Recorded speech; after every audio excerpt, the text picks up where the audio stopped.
We will now consider a common and very dangerous arrhythmia. The readout on this monitor is from a patient admitted to CCU following treatment for an acute myocardial infarction.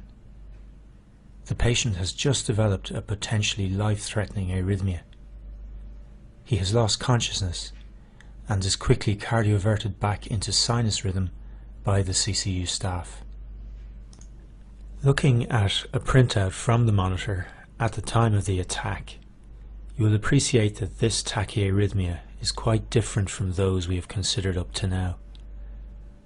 The QRS complexes are broad, at over 4 small squares in width, that is greater than 0.16 seconds in duration, well beyond our upper limit of normal.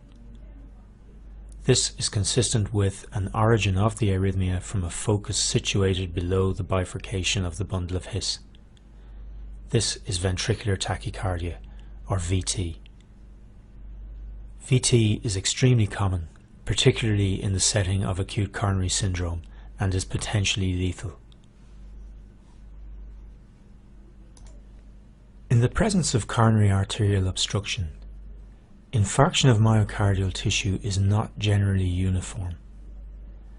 Particularly at the margins of vascular territories, there may be a degree of overlap in blood supply between vessels, and it is possible for strands of cells to survive within the infarcted area. Such a strand of viable tissue has lost much of its cellular contacts due to the death of surrounding tissue, and for this reason, depolarization and repolarization properties may differ significantly from unaffected tissue adjacent to the infarct. You learned in the preceding videos that these are the conditions in which reentrant loops arise, and the commonest mechanism triggering VT is re-entry triggered by premature ventricular contractions. In fact, looking back at our patient's monitor, this beat represents the initiating ventricular ectopic. You'll notice that the triggering ventricular ectopic is similar in morphology to the QRS complexes of the subsequent tachyarrhythmia. You will also appreciate that following an initial brief period of irregularity, the tachyarrhythmia is monotonously regular. This regularity is a very characteristic feature of ventricular tachycardia. In our patient's case, although not completely identical, the QRS complexes are very similar in morphology.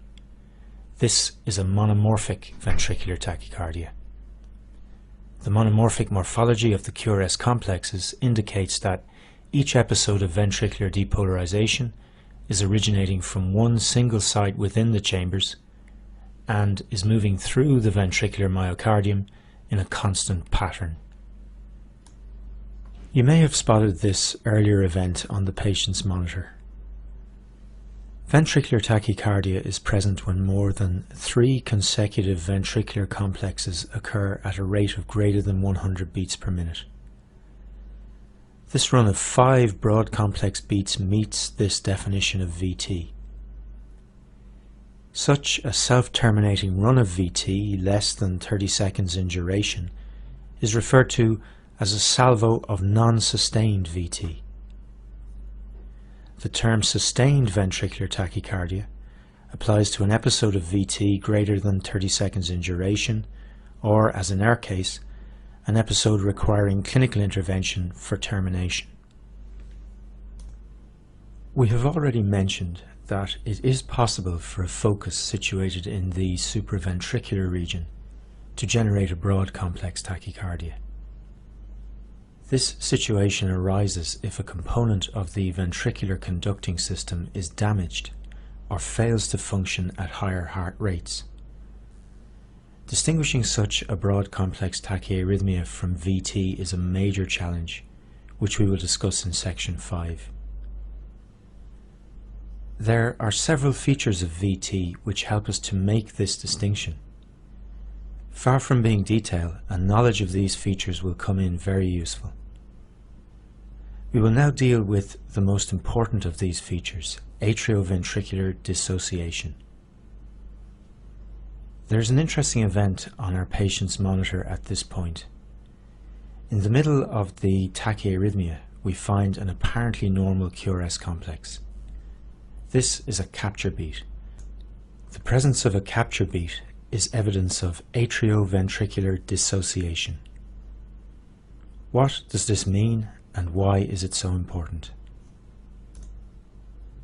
Depolarization arising from a focus in the ventricle is not generally transmitted into the atria.